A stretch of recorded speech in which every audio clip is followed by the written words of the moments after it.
Ko'pchilik erkaklar yurmaysan, kiymaysan, bormaysan deb ayollarini mana shu tarzda rashk qiladi. Ayollar esa buni sevgi deb o'ylashadi. Aslida bu sevgimi?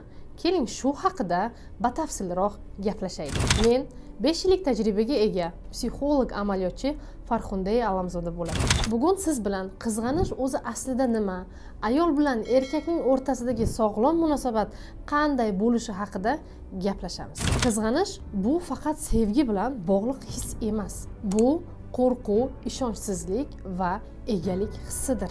Ko'pincha bu holatda erkak u menga tegishli deb o'ylaydi.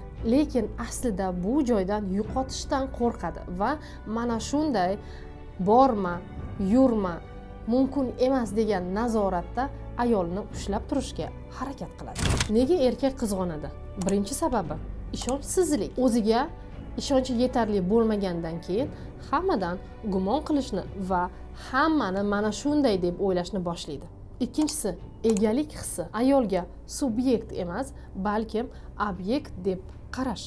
Uni boshqarish, u menga tegishli deyish bu muhabbat emas, balkim nazoratdir. Uchinchisi tarbiya va jamiyat ta'siri. Ko'pchilik erkaklarning ongida ayolini qattiq nazorat qilmasa, uni rashk qilmasa, u erkak dayus hisoblanadi va mana shu tarzda erkaklar ongiga bu so'zlarni qo'yib olgan holda ayolini qattiq nazorat qilib, unga xuddiki o'ziniki faqat u subyekt emas, balkim obyekt sifatida qarashni boshlaydi.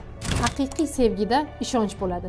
Ishonchni esa yanada kuchaytirish, oilani mustahkam qilish uchun esa ikki taraflama harakat kerak bo'ladi. Bu joyda erkak ayoli bilan ko'proq muloqotda bo'lishi va bir-birini eshitib tushunishi lozimdir. Xo'p, biz sabablarini bilib oldik. O'zi aslida qizg'anish to'g'rimi? Ha, qizg'anish bu normal holat. Lekin qizg'anishni to'g'ri boshqarish bu eng muhimi hisoblanadi. Erkak ayolga ishonch bildirsa, ayol o'zini erkinroq va xotirjam his qilishni boshlaydi. Bu esa aynan munosabatni yaxshilashga va sog'lom munosabat qurishga juda katta yordam beradi.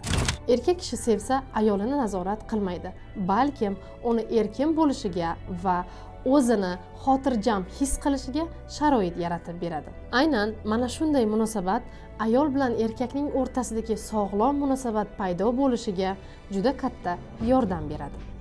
Ko'p holatlarda qizg'anish sevgidan emas, balkim ishonchsizlikdan paydo bo'ladi. Er va xotin o'rtasidagi sog'lom munosabat haqida ko'proq ma'lumotga ega bo'lishni xohlasangiz, hoziroq videoga like bosing va obuna bo'lishni unutmang.